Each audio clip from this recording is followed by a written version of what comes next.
Hello বন্ধুরা, সবাই কেমন আছো? আশা করি সবাই ভালো আছো, সুস্থ আছো। তো আবার চলে এসেছি একটি নতুন রেসিপি, আলু ফুলকপির ঘন্ট।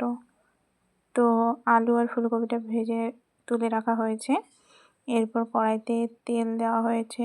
তেলটা গরম হয়ে আসলেই এর মধ্যে শুকনো লঙ্কা ও জিরে ফোড়ন দিয়ে কিছুক্ষণ ভেজে নিতে হবে। এরপর পেঁয়াজ দিয়ে কিছুক্ষণ নাড়াচাড়া করে যেন পেঁয়াজটা বেশ লাল হয়ে আসে।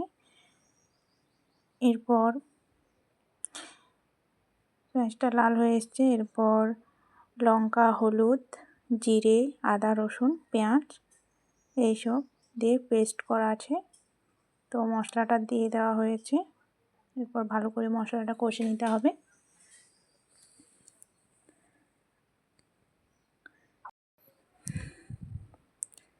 ভালোভাবে নাড়াচাড়া করে নিতে হবে যাতে না মশলাটা লেগে যায় কড়াইতে। তো মশলাটা ভাজা হয়ে গেছে। এরপর অল্প জল দিয়ে আবার কিছুক্ষণ নাড়াচাড়া করে নিতে হবে। এরপর কেটে রাখা টমেটো দিয়ে ভালো করে নাড়াচাড়া 5 মিনিট মতো করে নিতে হবে। এরপর আলু ও ফুলকপি ভেজে রাখা হয়েছিল, তো এটা দিয়ে দিতে হবে। এরপর আলু, ফুলকপি ও টমেটো বেশ ভালো করে নাড়াচাড়া করে নিতে হবে। সামান্য নুন দিয়ে আবার কিছুক্ষণ নাড়াচাড়া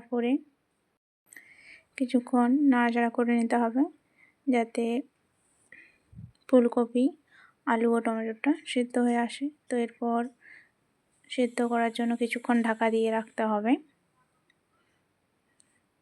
5 মিনিট মতো।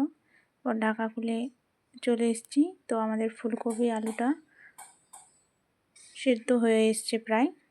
তো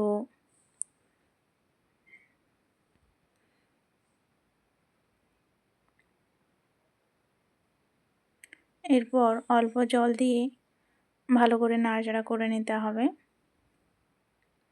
আবার কিছুক্ষণ ভালো করে নাড়াচাড়া করে নিতে হবে। জলটা ঠিক ফুটে এলেই